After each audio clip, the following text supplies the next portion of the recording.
Hey, we're here for a special edition of the Weekly Pulse. It's Dan at Forbidden Planet. Why am I out in the cold and the rain? That's a good question. I'm here with this gentleman. Why don't you introduce yourself real quick to the kids at home? I'm Gorman, artist and co-creator of The Secret Adventures of Houdini. Hey, why don't you... Absolutely. Oh my goodness, here it is. All right. Why don't you tell us a little bit of background about yourself, how you got into comics, and what's up with this book? Well, I'm just like everybody else out there. I'm an aspiring comic book artist. Always dreamed to work in comics. A couple years ago, I hooked up with Todd Hunks, who's the writer of the book, and we sort of said, what can we do to make like the greatest comic we know we possibly can? So we said, 4 years ago, we said, there's nobody doing anything about Houdini in terms of like an action star. Now it's going to be really the year of Houdini with all these big things going on. So yeah, so we decided, we pitched to every publisher we could find. Everyone was very supportive of the book for past. So we sort of made our own book. And funny enough, we were able to give it to Rich Ross, president of Disney. I'm sorry, CEO of Disney. And he actually mailed his copy to Marvel Comics. So we met with Axel Alonso at Marvel.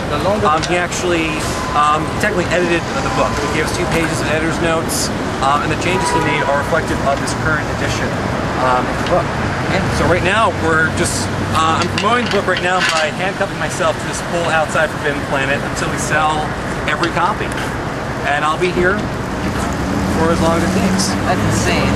But it's a great way to sell books. As far as I'm concerned, that's the way they kind of have to do it in comic books. It's not enough having the greatest comic book in the world anymore.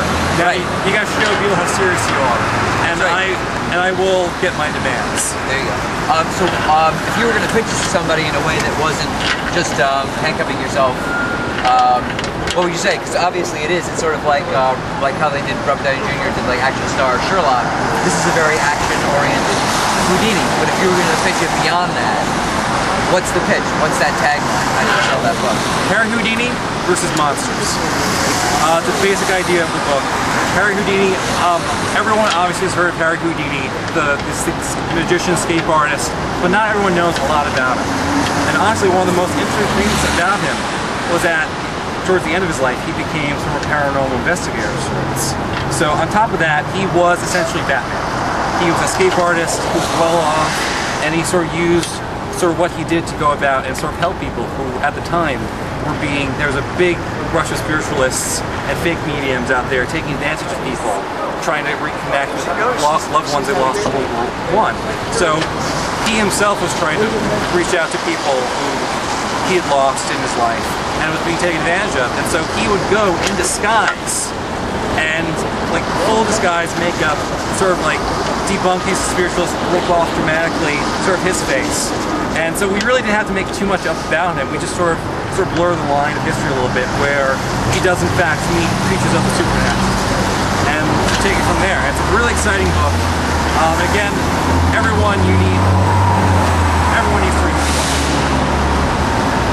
All right, that is awesome. What just out of curiosity, because there are going to be monsters in the book, what mythos did you pull from, if any, those ideas? Almost everything. I mean, I will say in book 2, he fights a golem. So he goes to Prague and he fights a golem. But basically we have big plans for sort of blurring the line of history and fantasy of the book, where he's going to go to LA at some point, meet Lon Chaney, stuff like that, and really have fun with doing the whole historical fiction aspect of it. So really big plans for the book. So if you like this one, you really have not seen anything else. All right, so this book is currently available here at Forbidden Planet. You can go to fpnyc.com. It's available there, signed by our artist friend here. I just read it myself. It is a really exciting book. I think it's going to be great long term. So take a look at it. It's one of those great opportunities to give an indie book a shot. Like I always tell you, a good #1 is a good #1. Read it, pass it along to your friends. And book 2, what do you think? It's coming. The script is done. Now we just need to draw. Awesome. Fantastic. Thanks for watching, and keep reading. Bye-bye, everybody.